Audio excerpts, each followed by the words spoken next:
പുതിയൊരു വീഡിയോയിലേക്ക് എല്ലാവർക്കും സ്വാഗതം. നമ്മളിന്ന് ഉണ്ടാക്കാൻ പോകുന്നത് ബട്ടർ ചിക്കൻ ആണേ. അതിനായിട്ട് ആദ്യം തന്നെ എല്ലില്ലാത്ത കുറച്ച് ചിക്കൻ കഷ്ണങ്ങൾ എടുക്കാം.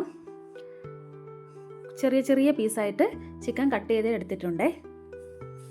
ഇനി നമുക്കിതിലോട്ടേക്ക് വേണ്ടത് ഒരു അര ടീസ്പൂൺ മുളക് പൊടി ചേർക്കാം. എരിവുള്ള മുളക് പൊടിയാണേ. പിന്നെ ഒരു 1/4 ടീസ്പൂൺ മഞ്ഞൾപ്പൊടി വേണം. പിന്നെ നമുക്ക് വേണ്ടത് ആവശ്യത്തിനുള്ള ഉപ്പ് ചേർക്കാം. ഒരു 1/4 ടീസ്പൂൺ ഉപ്പ് ചേർത്തിട്ടുണ്ട്. പിന്നെ നമ്മളിതിൽ ചേർക്കുന്നത് ഒരു 1/4 ടീസ്പൂൺ ജീരകപ്പൊടിയും പിന്നെ ഒരു 2 ടീസ്പൂൺ തൈരും പിന്നെ നമുക്ക് കുറച്ച് കളർ കിട്ടാൻ വേണ്ടിയിട്ട് ഒരു 2-3 ഡ്രോപ്പ് ഫുഡ് കളർ കൂടെ ആഡ് ചെയ്യാം. എന്നിട്ട് എല്ലാം കൂടെ നന്നായിട്ടൊന്ന് മിക്സ് ചെയ്തെടുക്കാം. ഇനി ഇതിൽ ഒരു ഐറ്റം കൂടെ ചേർക്കാം. അത് വേറെ ഒന്നുമല്ല, ജിഞ്ചർ ഗാർലിക് പേസ്റ്റാണ്. അത് ഒരു അര ടീസ്പൂൺ ഞാനിവിടെ ചേർത്തിട്ടുണ്ട്. അതും കൂടെ വെച്ച് നന്നായിട്ടൊന്ന് മിക്സ് ചെയ്തെടുക്കാം. എന്നിട്ട് നമുക്കിതൊരു മണിക്കൂർ മാറ്റി വയ്ക്കാം. എന്നിട്ട് നമുക്കിതൊന്ന് ഫ്രൈ ചെയ്തെടുക്കാം. ഞാനിവിടെ എയർ ഫ്രയറിലാണ് ഫ്രൈ ചെയ്യുന്നത്. നിങ്ങൾക്കത് ഓയിലിൽ ചെയ്തെടുക്കാവുന്നതാണ്. അപ്പോൾ ഞാൻ ഇതെല്ലാം കൂടെ ഇവിടെ നിരത്തി വെച്ചിട്ടുണ്ട്. ഇതിലാവുമ്പോൾ പെട്ടെന്ന് കഴിയും, അതുകൊണ്ടാണ് ഇതിൽ ചെയ്യുന്നത്. എന്നിട്ട് നമുക്ക് ഇതൊന്ന് ഫ്രൈ ചെയ്തെടുക്കാം. അതിനായിട്ട് ഞാനിവിടെ 200 ഡിഗ്രിയിൽ ഒരു 9 മിനിറ്റാണ് ഫ്രൈ ചെയ്യുന്നത്. എന്നിട്ട് നമുക്കൊരു അടുപ്പത്ത് ഒരു പാൻ വയ്ക്കാം. അതിലോട്ടേക്ക് ഒരു 2-3 ടീസ്പൂൺ ഓയിൽ ഒഴിക്കാം.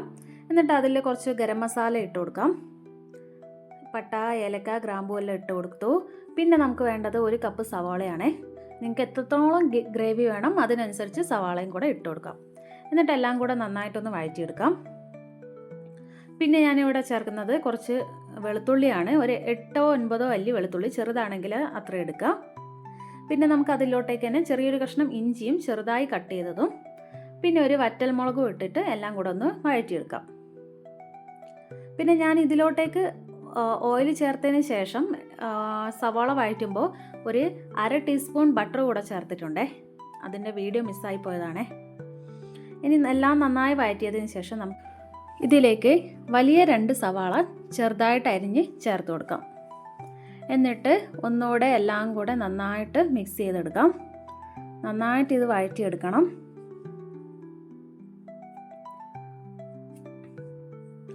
പിന്നെ നമുക്ക് ഇതിലോട്ടേക്ക് ആവശ്യത്തിനുള്ള ഉപ്പ് ചേർത്ത് കൊടുക്കാം.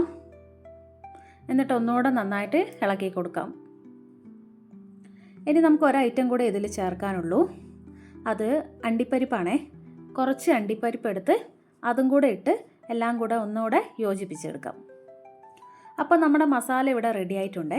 ഇനി ഇത് നന്നായിട്ട് മിക്സിയുടെ ജാറിലോട്ടിട്ട് അരച്ചെടുക്കണം. ചൂടാറിയതിന് ശേഷം നമുക്കൊന്ന് അരച്ചെടുക്കാം. ഇനി നമുക്ക് അടുപ്പിലൊരു പാൻ വെച്ചിട്ട് അതിലേക്ക് 1 ടീസ്പൂൺ ബട്ടർ ചേർത്തിട്ടുണ്ട്. ബട്ടർ ഒന്ന് മെൽറ്റായി വരുമ്പോൾ നമുക്ക് ഇതിലേക്ക് അരച്ച് വെച്ച മസാല ചേർത്ത് കൊടുക്കാം. അപ്പോൾ ഞാൻ ഈ മസാല ഇതിലേക്ക് ചേർക്കുകയാണേ. മുഴുവനായിട്ട് ചേർത്ത് കൊടുക്കാം. എന്നിട്ട് നമുക്ക് അതിലോട്ടേക്ക് എത്രത്തോളം ഗ്രേവി വേണോ അതിനനുസരിച്ച് വെള്ളം കൂടെ ചേർത്തിട്ട് ഇതിലേക്ക് ഒഴിച്ചു കൊടുക്കാം. എന്നിട്ട് എല്ലാം കൂടെ നന്നായിട്ട് യോജിപ്പിച്ചെടുക്കാം. ഇനി നമ്മൾ ഇതിലോട്ടേക്ക് നേരത്തെ ഫ്രൈ ചെയ്ത് വെച്ച ചിക്കൻ കൂടെ ചേർത്ത് കൊടുക്കുകയാണ്. എന്നിട്ട് ഒന്നുകൂടെ നന്നായിട്ട് മിക്സ് ചെയ്തെടുക്കാം. എല്ലാം കൂടെ നന്നായിട്ടൊന്ന് മിക്സ് ചെയ്തെടുക്കാം.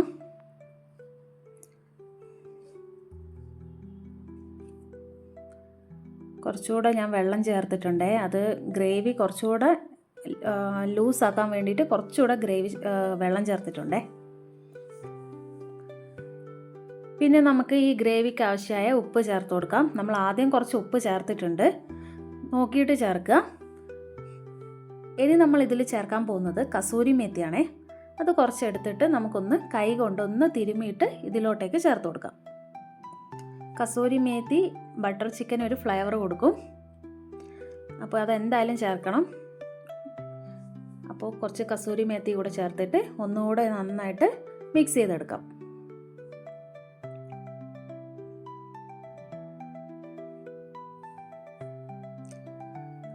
എല്ലാം കൂടെ നന്നായിട്ട് യോജിപ്പിച്ചെടുക്കുക.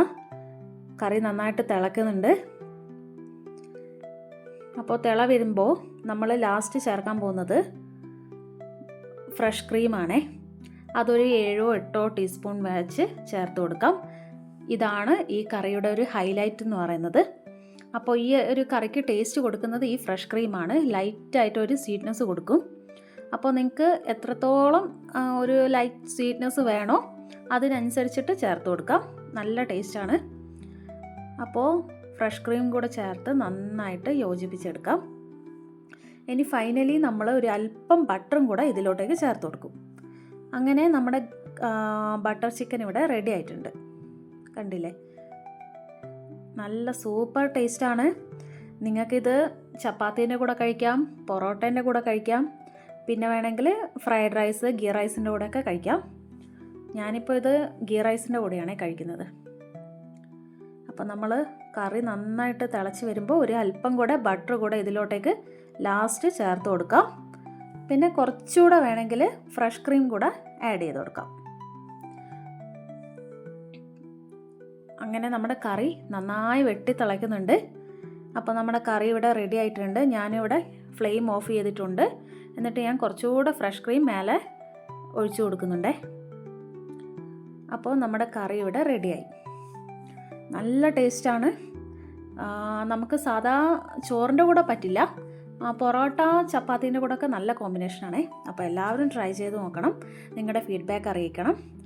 അപ്പോൾ അടുത്ത വീഡിയോ ആയിട്ട് വീണ്ടും കാണാം. പിന്നെ എൻ്റെ ഈ ചാനലൊന്ന് സബ്സ്ക്രൈബ് ചെയ്ത് സപ്പോർട്ട് ചെയ്യണേ. പുതിയൊരു ചാനലാണ്. അപ്പോൾ നമുക്ക് അടുത്ത വീഡിയോ ആയിട്ട് വീണ്ടും കാണാം. അതുവരേക്കും ബൈ.